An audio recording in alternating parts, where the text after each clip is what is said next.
East Palestine, Ohio. Should you care? I want to bring in Jessica Conard.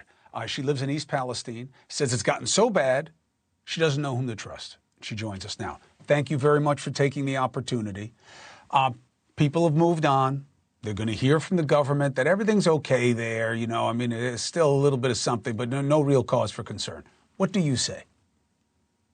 Thank you for having me. You know, I'm here today because there was a train derailment that could have potentially happened in my backyard. We're about 2.5 miles from ground zero, but the train was on fire when it went through my backyard.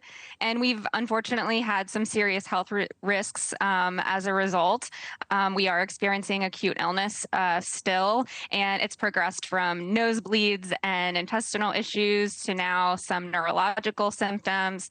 I got a call the other day from my friend. Her husband is having massive rectal bleeding.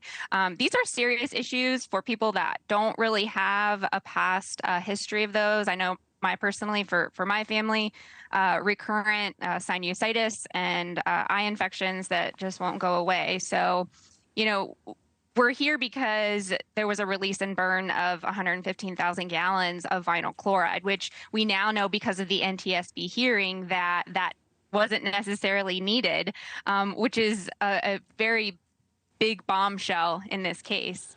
But I think the three things that I've really taken away from that NTSB hearing is, you know, it has to do with rail safety. That's what it's been about, right? So you have a patchwork of corporate policy without enforcement, and it's been really unfortunate learning more as the NTSB unfolds their investigation. But the regulatory issues are real. The legal issues are real. But in terms of whether people should care, that comes down to people. And it's going to be either you guys are getting sick or you're looking for a payday or both. And by the way, I'm not judging in any way, but I'm saying that is the skepticism that you're up against in our society today. That's why I wanted you on to give people your account of your experience and your kids and your husband. I wish you well going forward. We're a call away. I want to get now to the government response so people can see how different the stories are. But we're a call away if we can help, and we're not going to forget, okay? Thank you.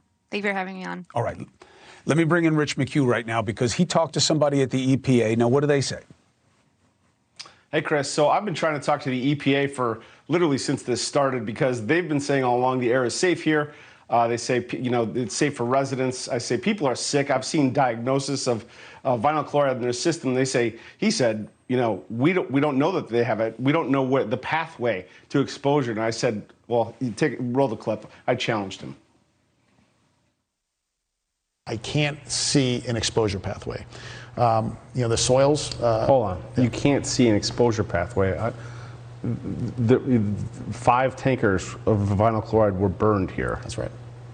And so if people are finding the metabolite, you know, in their system for vinyl chloride, it's not a stretch to say that the vinyl chloride that was in those tankers might have ended up in their systems. Oh, there's a potential they were exposed. I'm not saying that. I'm saying right now we don't see an exposure pathway. Why do you think people are getting sick here? I don't know the answer to that. You know, I'm not a health professional. So the EPA is basically saying, look, it's safe for residents here, but they're also saying, look, don't go in the creeks. It's not safe there.